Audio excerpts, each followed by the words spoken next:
Si vous fréquentez la maison de l'enfance de Romba, ou pas d'ailleurs, vous connaissez peut-être son univers, mais pas forcément son visage.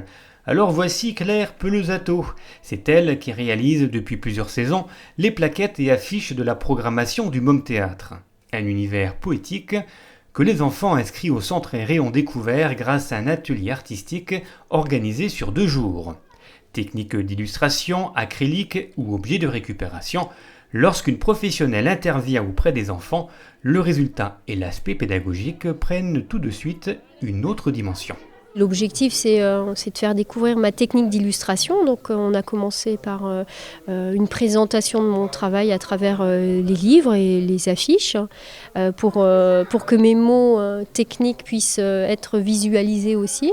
Et on a fait ça par étapes, en fait, tout doucement. Je leur expliquais ce qu'on allait faire et surtout, l'objectif, c'est pas de leur tenir le pinceau, mais de leur donner une technique que eux expérimentent. Donc j'appelais ça une cuisine. Alors ils ont bien cuisiné et c'est pour ça que d'ailleurs ils ont de la pâture par moments un petit peu partout, mais l'objectif c'était de cuisiner les couleurs, trouver comment on fait du vert, le mélange des couleurs primaires, et si on teste, éclaire, et si on colle, et si on fait ça et ça et ça, et tout doucement les diriger sur des étapes de réalisation d'illustration, mais à des grands formats pour certains. On fait un tout petit peu du rouge, après un petit peu de jaune, après beaucoup de blanc. Et ça donne quelle couleur ? La couleur peau. On est en train de faire du brun. Oui. Il faut faire du brun. Qu'est-ce qui se passe ? Là, on voulait faire du marron, mais on est en train de faire du gris caca. Ouais, du gris caca. Mais attends, il faut un peu rajouter du rouge. Les grands ont travaillé aujourd'hui et ont finalisé leurs portraits, les portraits autour du printemps.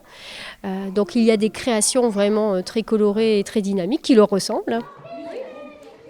Une cuisine de couleurs et de techniques au service de la création, voilà donc l'intérêt de cet atelier.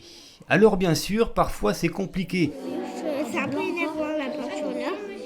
Parfois on a du mal à saisir toutes les subtilités de l'illustration, ce mélange d'ingrédients qui permet de créer des œuvres belles et originales.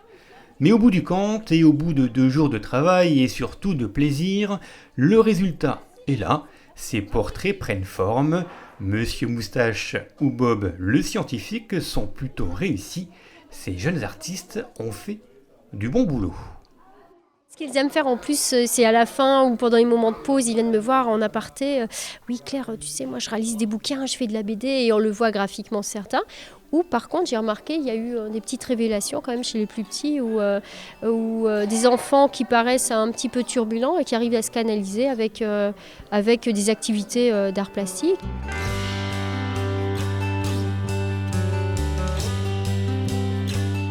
Liberté de création et conseil d'une professionnelle, voilà les clés d'un atelier réussi. Une réussite pour ses enfants, mais aussi pour l'illustratrice, qui puise là ses sources d'inspiration. Ça nous permet de nous mettre à leur portée avec une évolution de leur génération et puis d'être à l'écoute de leurs demandes, du comportement, où je leur expliquais, surtout ici aux plus grands, je leur expliquais que je suis très observatrice et j'apprenne, je photographie les visuels, leur attitude et qui se reportent souvent dans les attitudes de mes personnages dans mes romans, puisque en ce moment je fais pas mal de romans.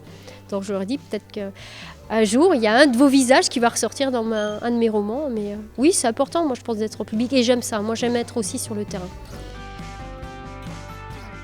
Pour découvrir l'univers de Claire Pelosato, ses créations mais aussi son travail d'éditrice, rendez-vous sur le site www.lecrayonenroulette.fr.